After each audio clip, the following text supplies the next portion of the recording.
दिल्ली गाली गलौच पार्टी से एक ही सवाल पूछ रही है।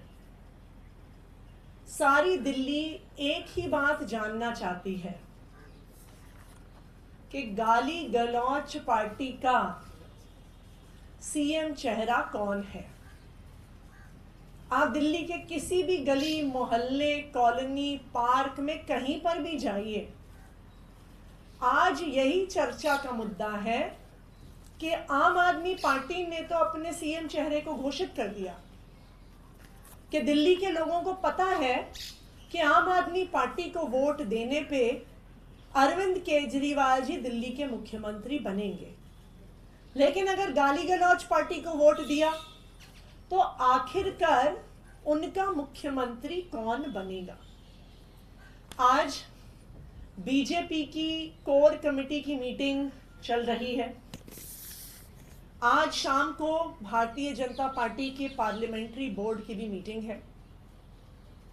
विश्वस्त सूत्रों से ये पता चला है कि गाली गलौच पार्टी ने ये फैसला लिया है कि उनकी पार्टी में सबसे ज्यादा गाली गलौच करने वाले नेता रमेश बिधूड़ी जी को उनका मुख्यमंत्री का चेहरा बनाया जाएगा। कल शायद उनके कैंडिडेट्स की घोषणा होगी। उसी के साथ या उसके तुरंत बाद 2 से 3 दिन में गाली गलौच पार्टी ये घोषणा करने वाली है कि सबसे ज्यादा गाली गलौच करने वाले रमेश बिधूड़ी जी उनके सीएम का चेहरा होंगे। तो अगर दिल्ली के लोगों ने कमल का बटन दबाया तो मुख्यमंत्री के तौर पर उनको रमेश बिधूड़ी जी मिलने वाले हैं।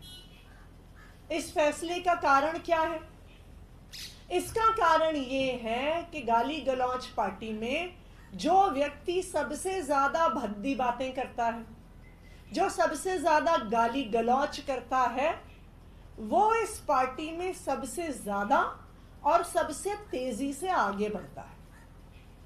रमेश बिधूड़ी जी ने संसद में गाली गलौच करी, जिस अभद्र भाषा का प्रयोग किया, मुझे नहीं लगता कि इस देश के सभ्य लोग उन शब्दों का प्रयोग कर सकते हैं।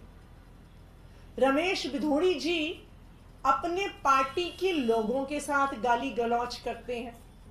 सब जानते हैं कि अपनी ही पार्टी के पूर्वांचली नेताओं को गाली गलौच करके, उनके साथ मार पिटाई करके उनको सड़कों पर रमेश बिधूड़ी जी ने भगाया था। सब जानते हैं कि कुछ ही दिन पहले रमेश बिधूड़ी जी ने प्रियंका गांधी जी के बारे में अभद्र भाषा का प्रयोग किया, उनके साथ गाली गलौच की। उसके अगले दिन रमेश बिधूड़ी जी ने मेरे और मेरे परिवार के साथ गाली गलौच की। तो इस गाली गलौच का रमेश बिधूड़ी जी को ये इनाम मिल रहा है कि उनकी पार्टी उनको सीएम चेहरे के रूप में घोषित करने जा रही है। विश्वस्त सूत्रों से पता चला है कि आज सीईसी की बैठक में फैसला हो चुका है और आज शाम की इनकी पार्टी की पार्लियामेंट्री बोर्ड की मीटिंग में उस पर मोहर लग जाएगी। तो अब दिल्ली के लोगों के सामने 2 ऑप्शंस हैं। एक तरफ अरविंद केजरीवाल जी हैं, आईआईटी खड़गपुर से पढ़े हुए इंजीनियर, आईआरएस ऑफिसर रहे, इनकम टैक्स कमिश्नर रहे, दिल्ली में 24 घंटे बिजली देने वाले, घर घर पानी पहुंचाने वाले, सरकारी स्कूल को प्राइवेट स्कूल से बेहतर करने वाले, फ्री इलाज देने वाले, बुजुर्गों को तीर्थ यात्रा करवाने वाले, महिलाओं को फ्री बस यात्रा करवाने वाले अरविंद केजरीवाल जी, और दूसरी तरफ गाली गलौच करने वाले, अभद्र भाषा का इस्तेमाल करने वाले, महिलाओं पे अभद्र टिप्पणियां करने वाले रमेश बिधूड़ी जी।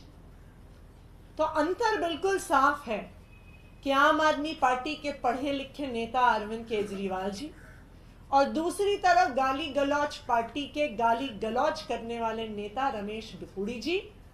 अब ये दोनों ऑप्शन दिल्ली के लोगों के सामने है और मुझे पूरा भरोसा है कि दिल्ली के लोग काम करने वाले पढ़े लिखे मुख्यमंत्री को ही पसंद करेंगे।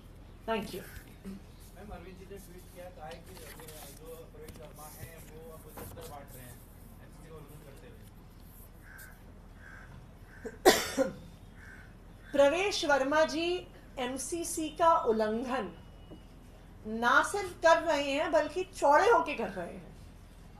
जब उन्होंने हेल्थ कैंप के नाम पे चश्मे बांटे तो उन्होंने छुपा के नहीं बांटे, उन्होंने ट्विटर पर ट्वीट करके बांटे।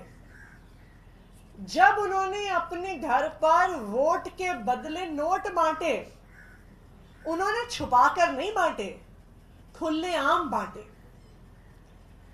तो ये बिल्कुल साफ है कि प्रवेश वर्मा जी को पता है कि उनके पास पैसे बांटने, चश्मे बांटने, कपड़े बांटने, सलवार कमीज बांटने के अलावा और कुछ है ही नहीं। उनकी पार्टी ने ना आज तक कोई काम किया है, ना उनके पास कोई विजन है दिल्ली के लिए, ना उनके पास कोई नैरेटिव है। तो इसीलिए वो आचार संहिता का उल्लंघन कर करके वोट के बदले नोट बांट के वोट इकट्ठे करने की कोशिश कर रहे हैं। लेकिन मुझे उम्मीद है कि हमारे देश की इलेक्शन कमीशन इसका संज्ञान लेगी। कल हम इलेक्शन कमीशन से मीटिंग भी करके आए हैं और उन्होंने हमें आश्वासन दिया है कि किसी भी प्रकार के आचार संहिता के उल्लंघन पर सख्त से सख्त कार्रवाई जरूर होगी।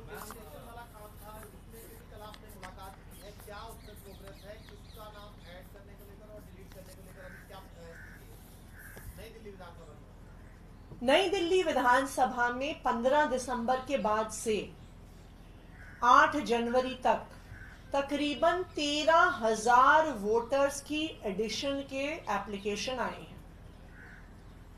15 दिसंबर से 8 जनवरी तक 5,500 वोटर डिलीशन के एप्लीकेशन आए हैं। नई दिल्ली विधानसभा में कुल 1 लाख वोटर हैं, यानी 3 हफ्ते में 13% वोटर बढ़ाने और 5.5% वोट घटाने की कवायद हो रही है।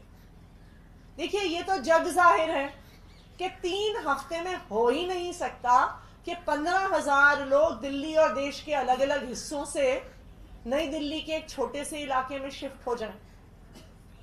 यह भी असंभव है कि 3 हफ्ते के अंदर अंदर 5,500 लोगों की या तो मृत्यु हो जाए या वो शिफ्ट हो जाए।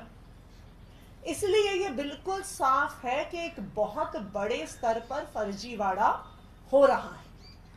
इसीलिए हम इलेक्शन कमीशन से मिले भी और इलेक्शन कमीशन ने हमें आश्वासन दिया है कि किसी भी तरह से गलत वोट जोड़े नहीं जाएंगे और गलत तरीके से वोट काटे नहीं जाएंगे। Thank you.